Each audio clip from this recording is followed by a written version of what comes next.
بسم اللہ الرحمن الرحیم سنقرئک فلا تنسى الا ما شاء اللہ۔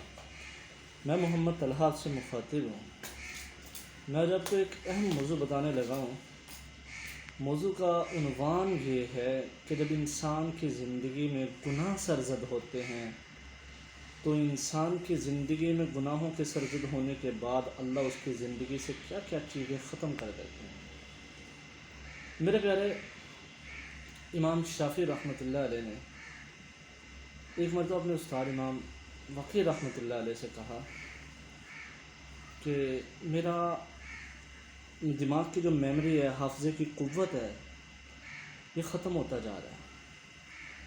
تو امام وقی رحمۃ اللہ علیہ نے یہ نہیں فرمایا، دیکھو وہ بڑا ہے، شیخ ہے، یہ نہیں فرمایا کہ آپ گناہ کرتے ہیں، بلکہ کلیہ نوٹ کر کے ان کو بتایا، فرمایا العلم نور اللہ لا یعطی لعاصی، فرمایا کہ یہ اللہ کا ایک نور ہے، اس کو جیسے کہ انگلش میں کہتے ہیں knowledge is a light of اللہ سبحانہ و تعالی، یہ اللہ سبحانہ و تعالی کا ایک نور ہے اور یہ عاصی کے دل میں نہیں آتا۔ بس یہ جملہ ارشاد فرمایا۔ امام شافعی رحمۃ اللہ علیہ خود فرماتے ہیں، کہتے ہیں ایک مرتبہ میں ایک بازار سے گزر رہا تھا، اچانک تیز ہوا چلی، ایک خاتون اس بازار میں تھی، تیز ہوا چلنے کی وجہ سے اس کی جو نیچے تہمن چادر بندھی ہوئی تھی وہ تھوڑی سی چادر اوپر کو اٹھی، اس کے پنڈلیوں پر میری نظر پڑ گئی تو میں نے اپنے حافظے کی قوت میں کمی محسوس دیکھی۔ امام مالک رحمۃ اللہ علیہ، امام شافعی رحمۃ اللہ علیہ کے استاد تھے، انہوں نے فرمایا کہ بیٹا میں نے آپ کے اندر بڑی صلاحیتیں دیکھی ہیں، آپ کا قوت حافظہ میں نے نوٹ کیا ہے، آپ کی صلاحیتوں سے میں واقف ہوں، یاد رکھنا ان صلاحیتوں کو گناہوں کی ظلمت کے ساتھ، یہ جو اللہ کا نور تجھے ہے اس کو گناہوں کی ظلمت کے ساتھ اللہ کے اس نور کو ختم نہ کرنا۔ ایک تو یہ بات معلوم ہوئی کہ جب انسان گناہ کرتا ہے نا تو اس کے اندر سے اللہ کا جو نور ہوتا ہے نا، علم ہوتا ہے، وہ اس کی زندگی سے ختم ہونا شروع ہو جاتا ہے۔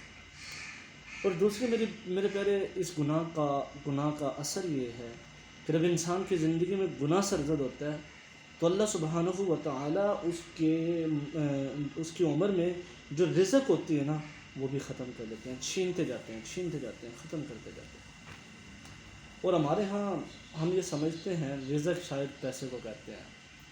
فرمایا رزق از اے ناٹ منی جسٹ، بلکہ رزق یہ ہے کہ آپ کے وقت میں بے برکتی ہو جاتی ہے۔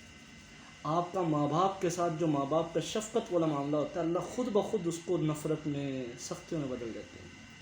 آپ کے جو مخلص دوست ہوتے ہیں، اللہ خود بخود اپنی طاقت کے ساتھ، پاور کے ساتھ ان کے اخلاص کو منافقت میں تبدیل کروا دیتے ہیں۔ ویسے اگر آپ یہ کہیں گے یار حدیث پاک میں تو آتا ہے کہ رزق تو وہ ہے جو اللہ نے طے کر دیا، لیکن میرے پیارے ایک حدیث میں یہ بھی آیا ہے مقررہ رزق اللہ نیک اعمال کی وجہ سے بڑھا دیتے ہیں اور گناہوں کی وجہ سے اسی مقررہ رزق کو ختم بھی کر دیتے ہیں، کم بھی کر دیتے ہیں۔ میرے پیارے میری آپ کی زندگی میں اور آپ اپنی آنکھوں سے موبائل چلا رہے ہیں، سوشل میڈیا ہے، فیس بک ہے، یوٹیوب ہے، ٹک ٹاک ہے، اس پر انسٹاگرام ہے، تو کتنے گناہ ہوتے ہوں گے۔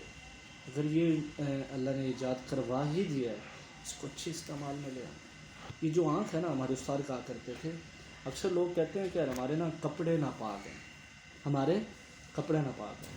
ہمارے استاد کہتے تھے کپڑے ناپاک نہیں ہوتے، آنکھ ناپاک ہوتی ہے، کیونکہ یہ جو آنکھ سے لے کر کپڑے تک کا جو تعلق ہے نا، اس کے اندر بڑے سٹیپ آتے ہیں۔ پہلے انسان کی آنکھ خراب ہوتی ہے، وہ کسی چیز کو دیکھتا ہے، پھر انسان کا دل خراب ہوتا ہے، اس کا وہ خیال اس میں لے کر آتا ہے، پھر انسان کا دماغ خراب ہوتا ہے، اس خیال کو آگے پروان چڑھاتا ہے، پھر کہیں جا کر اس کی شلوار خراب ہوتی ہے۔ آج میں نے اور آپ نے زندگی گزار رہے ہیں، ہم سے کتنے گناہ ہو رہے ہیں، اور یہ جو آنکھ ہے نا، سب سے زیادہ گناہ اس سے ہوتے ہیں۔ آپ کو پتہ میرے پیارے، اس آنکھ کے وجہ سے، گناہوں کی وجہ سے، بری چیز کو دیکھنے کی وجہ سے، غیر محرم عورت کو دیکھنے کی وجہ سے حافظہ کی قوت چلی جاتی ہے۔ اس بات کا اندازہ آپ اس سے لگا لیں کہ یہ جو نابینا لوگ ہوتے ہیں نا، ان کا حافظہ بہت تیز ہوتا ہے۔ میری باتیں اچھی لگی ہوں، لائک شیئر ضرور کریے گا۔ السلام۔